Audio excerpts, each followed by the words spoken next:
Truly, I tell you, one of you will betray me, one who is eating with me." Mark 14:18. These words were more than a prophecy. They were an admission of the deepest human agony, the crippling realization that the Messiah had to walk in the shadow of his closest companion. Dear friends, the story of the man you thought you knew so well holds the greatest secret of all. The serene figure so often idealized in paintings was, in fact, a tough, powerful craftsman, a man of sweat and strength. His name, Jesus, was the John Smith of first-century Judea, and he grew up not in a palace, but in Nazareth, a dusty, despised village. Crucially, his hands weren't soft. Trained by his father Joseph, he was a tekton, a term meaning not just carpenter, but stonemason or builder. His body was hardened by the Galilee sun, reflecting that the Savior was born from the working class. The initial drama came from home. The Gospels record his siblings, James, Joseph, Simon, and Judas, trying to seize him, believing he was out of his mind. This is a bitter truth. Even the Messiah was first dismissed as a madman by his own kin. The greatest void, however, lies in the lost years, the 18-year silence between the temple visit at age 12 and his baptism at 30. What happened in that massive gap? Legends place him in India or in Tibetan monasteries seeking wisdom.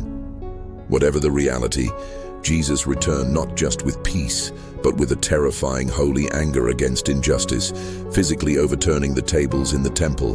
This raw power is glimpsed in early non-canonical texts, like the infancy Gospel of Thomas, where the child Jesus, in a fit of rage, is depicted cursing and killing other children, only to later resurrect them, showing us a side of his divine power that was volatile and frightening. But the climax arrived with betrayal. Judas Iscariot. We see him as a simple, greedy traitor. Yet some historical perspectives argue his motivation was far deeper. Judas was a disillusioned nationalist, hoping his betrayal would force Jesus' hand to stand up as a political king against Rome.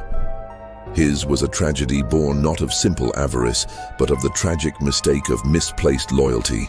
In the final hour, in the Garden of Gethsemane, his agony was so profound that records suggest he sweated blood, hematidrosis. "My Father, if it is possible, may this cup be taken from me. Yet not as I will, but as you will." Matthew 26:39. This is the cry of a man, not a deity, facing total human breakdown. And his death was no hero's end. Crucifixion was the most degrading Roman execution, reserved for slaves and rebels, a method designed for maximum public shame.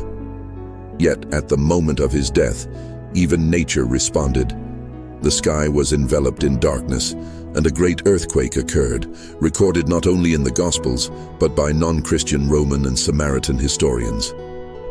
The ultimate lesson we draw from this story is stark and timeless. The greatest calamities in your life often come not from your enemies, but from those closest to you. Jesus' story teaches us that the person you trust the most can turn the sword against you with a kiss of betrayal. Do not deceive yourselves. If any of you think you are wise by the standards of this age, you should become fools so that you may become wise. 1 Corinthians 3:18. True heroism lies not in being invincible, but in knowing you can be broken, feeling absolute terror, and still choosing to move forward. Our duty is not to romanticize life, but to be constantly vigilant against the dark side of human nature. You must nurture the strong, prepared craftsman within you, not the naive believer. For you never know when the person eating at your table will be the one holding the price of your life.